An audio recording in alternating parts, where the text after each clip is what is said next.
একবার মনে করে দেখুন তো, সেই কবে নীল আকাশের মাঝে বেসে থাকা চাঁদটাকে উপভোগ করেছিলেন, খড়কুটোর তৈরি কুইরা ঘরে বসে গলা ফাটিয়ে গান ধরেছিলেন। আর রাতে সাগর পাড়ে জেলেদের মাছ ধরা রাত্রি যাপনের ঘরটি যদি আপনি নিজ হাতে তৈরি করেন, সকালবেলা সাগরের বুক চিরে সূর্য মামার পৃথিবীতে আলো সরানোর সাথে সাথে সবুজ শ্যামল গাছ আর পাখিদের কলকাকলি এবং সাগরের ঢেউ পারে এসে আশ্রে পড়ার দৃশ্য আর ছল ছল শব্দ কানে শোনা, এই সব গল্প শোনাবো আজ আপনাদের, আর দেখাবো প্রাকৃতিক কতটা আপনাকে আনন্দ দিতে পারে আজকের আমাদের এই ভিডিওতে।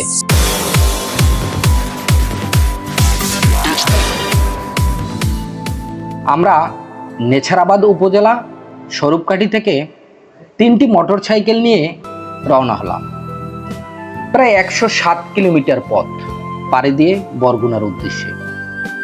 আল্লাহর অশেষ রহমতে 4 ঘন্টা গাড়ি ড্রাইভ করে পৌঁছে গেলাম কাঙ্ক্ষিত জায়গায়। ইচ্ছা ছিল বরগুনা শহরে ঘুরে ফিরে রাতে কোনো এক হোটেলে রাত্রি যাপন করব, কিন্তু কে জানতো আমাদের প্রিয় সাংবাদিক আছাদ ভাই আগেই বরগুনার আরিফ ভাইকে বলে রাখছিল, সব সরঞ্জাম আগের থেকেই আমাদের জন্য প্রস্তুত করে রেখে। রাত ঠিক 9টা। আমরা সবাই এক আত্মীয়র বাসায় রাতের খাবার শেষ করে মোট 4টি মোটরসাইকেল নিয়ে 6 জন রওনা দিলাম পায়রা নদীর পারে সেই লতাকাটা গ্রামের উদ্দেশ্যে, যেখানে আকাশের চাঁদ, মাটি, মানুষ, নদী, মাছ, গাছ আর নির্মল বাতাস সবকিছু একাকার হয়ে থাকে।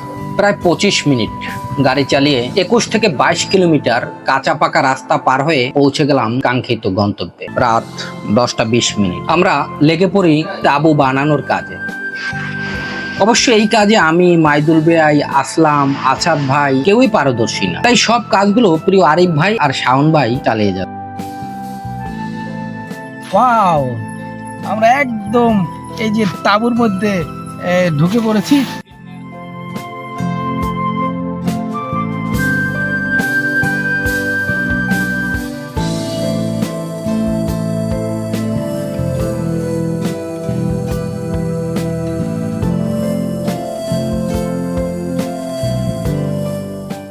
আমরা এতটাই এক্সাইটেড হয়ে গেছিলাম, গায়ের পোশাক খুলে দুষ্টুমিতে আটকা পড়ি। আমার দেহ ঘড়ি সন্ধান করে কোন মিস্ত্রি বানাইয়াছেন, মন আমার দেহ ঘড়ি, মন আমার দেহ ঘড়ি। এখানে এই যে পায়রা নদীর পাড়ে যারা বসবাস করেন তারা কিন্তু ম্যাক্সিমাম মানুষই কিন্তু এই নদীর থেকে গভীর রাত পর্যন্ত যে গলদা এবং শলা চিংড়ি, যেটা আমরা বরিশালের ভাষায় বলি, সেই শলা চিংড়ির পোনা কিন্তু তারা নদীর থেকে জাল টেনে উঠিয়ে তারপর কিন্তু এগুলো আবার বিক্রি করে তারা জীবিকা নির্বাহ করে।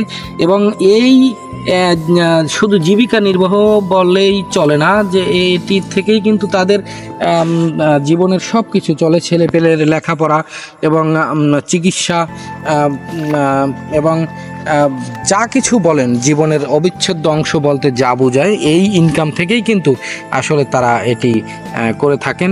এবং এরা কিন্তু সেই গভীর রাত পর্যন্ত এই সেই জাল টেনে টেনে এই পোনাগুলো ধরে থাকেন। এবং সবচেয়ে মজার ব্যাপার যেটা, সেটা হচ্ছে যে মানুষের যে জীবন এবং জীবিকা, এক বিচিত্রময় জীবিকা। যদি একটু ক্যামেরায় দেখানোর চেষ্টা করি, সে ছোট্ট বাচ্চা, ওর বয়স কিন্তু 2.5 থেকে 3 বছর হবে, সেই বাচ্চাটিও কিন্তু সেই ওর অভিভাবকের সাথে এই রাত্রি ভর করে কিন্তু এই যে মাছের পোনাগুলো তুলছেন। আর এই যে তাদের সেই পোষা বিড়ালটি, সেও কিন্তু এই ওর যে মালিক তাদেরকে পাহারা দিচ্ছে। যদি চাচা, আপনি যদি আপনার একটু নামটা বলতেন, এবং আপনি কত বছর পর্যন্ত আপনি এই পেশায় জড়িত আছেন? এরা প্রায় 20-30 বছর। কুড়ে ঘরটি যে এত সুনিপুণ হাতে গড়া, বুঝলে আমি হয়তো রাতটা ওখানেই কাটাতাম। কিন্তু চোখে পড়লো ভোরের আলো যখন উকি দিল,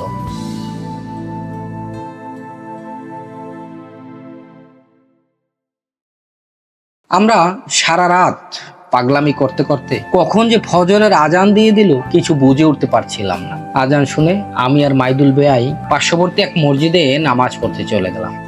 ততক্ষণে আরিফ ভাই, আসাদ ভাই আর আসলাম ভাই শরীরকে আর দাঁড় করিয়ে রাখতে পারলো না।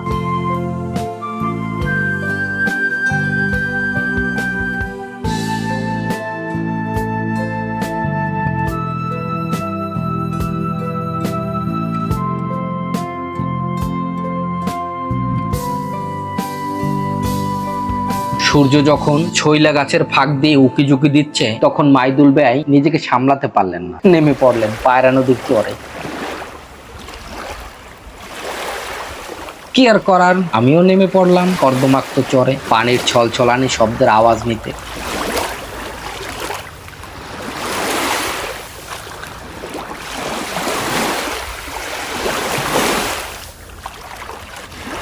পূর্বাকাশের মেঘকে বৃদ্ধাঙ্গুলি দেখিয়ে সূর্য মামার আলো ছড়ানোর দৃশ্য, শৈলা গাছ, পানি, মাটি, সবুজ ঘাস আর আবৃত চরে আপনি যদি একবার গা ভাসাতে না পারেন তাহলে আপনার জীবন পুরাই বৃথা। ধন্যবাদ রফিক ভাই, আপনাকে আর একটা কারণে ধন্যবাদ দিই যে আসলে এই জায়গাটায় আসার পেছনে আপনার একটা বড় ভূমিকা ছিল। তো আমরা আসার আগে যতটুকু জেনে আসছি এখানে এসে তার চেয়ে তো অনেক কিছু আমরা বেশি দেখছি এবং ভালো লাগছে। আমাদের সবচাইতে বেশি ভালো লাগছে সেটা হচ্ছে আমাদের এই তাঁবুতে থাকা। আসলে জীবনে প্রথম মনে হয় আপনি এবং আমরা যে কজন ছিলাম এই প্রথম তাঁবুবাস। আমরা বিভিন্ন জায়গায় বিভিন্ন ইউটিউব চ্যানেল বা টিভিতে দেখছি যে তাঁবুবাস, তো আমাদের অত্যন্ত ভালো লাগছে। কাল রাত্রে আমরা এখানে সেই তাঁবুতে থাকার পরে আমরা আসলে সকালে ফজরের নামাজ পড়ে আমরা এই পায়রা নদীর তীরে আমরা নামছি এই পানিতে। তো আসলে আপনি দেখবেন যে দুই দিকে কয়েক কিলোমিটার জায়গা জুড়ে কিন্তু এইটা যদিও নদী, এটা কিন্তু একদম সমুদ্র সৈকতের মতো একটা আমরা ফ্লেভার যাকে বলে এরকম একটা আবহাওয়া এখানে পাচ্ছি।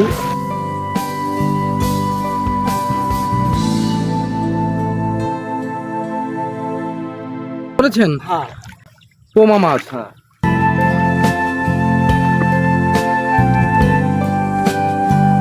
চিংড়ি পান না সাগরের?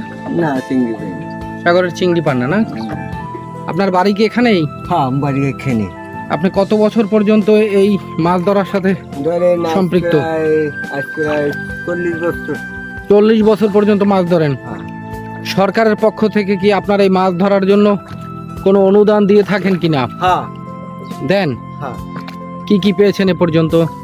ধরেন আপনি পাইছি, আপনি চাল দেয় আমাকে, আচ্ছা আমাকে ওই ফুরকি দেয়, আমরা হেগে খাই। আমরা ছেলে না, আচ্ছা আমরা জেলে থাকি।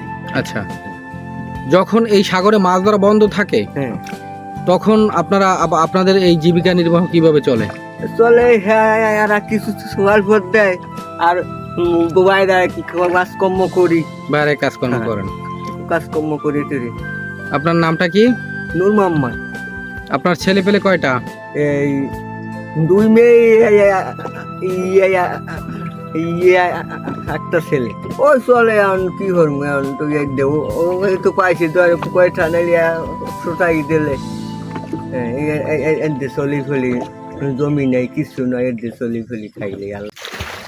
সারা জীবন কি ইট আর পাথরের কংক্রিটে নিজেকে আটকে রাখতে চান? না, সব বাধা পেরিয়ে একবার সময়টা বের করে নিজের জীবনটাকে একটু 100% অক্সিজেন নিতে দিন না। বাংলাদেশের যে কোনো প্রান্ত থেকে সোজা চলে আসো দক্ষিণ বাংলার বরগুনা উপজেলার এই পায়রা নদীর পারে লতাকাটা গ্রামে, যেখানে জেলেদের মাছ ধরা, জীবন জীবিকা আর নদীর রূপ, পানি, মাছ, মানুষ, গাছ সব কিছুতে আপনি স্বস্তি ফিরে পাবেন। মন চাইবে আপনি যদি এখান থেকে আর ফিরে না যাইতে পারতেন, বাকিটা জীবন এখানেই কাটিয়ে দিতে মন চাইবে। স্ক্রিনে আরিফ ভাইয়ের মোবাইল নম্বর দেওয়া থাকবে। আরিফ ভাই দক্ষিণ জনপদের পর্যটন শিল্প নিয়ে দীর্ঘদিন কাজ করে যাচ্ছে। সে অত্যন্ত ভালো একজন মনের মানুষ, ভালো ফটোগ্রাফার এবং ডেইলি স্টারের স্টাফ রিপোর্টারও। আর একজন শাওন ভাই, যিনি স্টামফোর্ড বিশ্ববিদ্যালয় থেকে জার্নালিজম পাশ করে এনটিভি, চ্যানেল 9, RTV এবং সময় টেলিভিশনেও কাজ করেছেন। সাগর নিয়ে অসাধারণ ভিডিও তৈরি করে চলেছেন। আপনার রাত্রি যাপন, সিকিউরিটি, খাবার দাবার এবং ঘুরে দেখানোর সব দায়িত্ব আরিফ ভাই করে দেবে, আর খরচ একেবারেই সীমিত। চাইলে আমাদের সাথেও যোগাযোগ করতে পারেন, সব ব্যবস্থা করে দেবে ইনশাআল্লাহ। আপনার নাম কি চাচা? আমার নাম মোহাম্মদ খবির। আপনার বয়স কত হবে? আমার বয়স 75-70 75-70। তো আপনি তো যেহেতু এই সাগর পাড়ের মানুষ, আপনি তো এই সাগর নিয়ে অনেক ইতিহাস ঐতিহ্য আপনার জানা। আমার অনেক ইতিহাস জানা। আচ্ছা, আমরা যখন ছোটবেলায় শুনতাম যে মুরব্বীদের কাছ থেকে, বিশেষ করে আমাদের স্বরূপকাঠি অঞ্চল থেকে যখন কাঠ নিয়ে এই অঞ্চলে আসতো বা গোল পাতা কাটতে যখন আসতো, তখন তারা বলতো যে আসলে এই পায়রা নদীতে এত পরিমাণে তুফান হতো, যেটা আসলে যাদের একটু হাড় দুর্বল তারা আসলে এই নদী পার হতে পারতো না। ঘটনা কি সত্য? সত্য। এই নদীতে এমন তুফান হয়েছে, বৈশাখ মাস হইলে নদী কোনো নৌকা ধরতে পারছে না। আমাদের এই ইজি ট্রাভেল স্পেসটি ফলো দিয়ে সাথে থাকুন। দক্ষিণ বাংলার আরো এক্সক্লুসিভ জায়গার ভ্রমণ গল্প নিয়ে হাজির হব আপনাদের সামনে।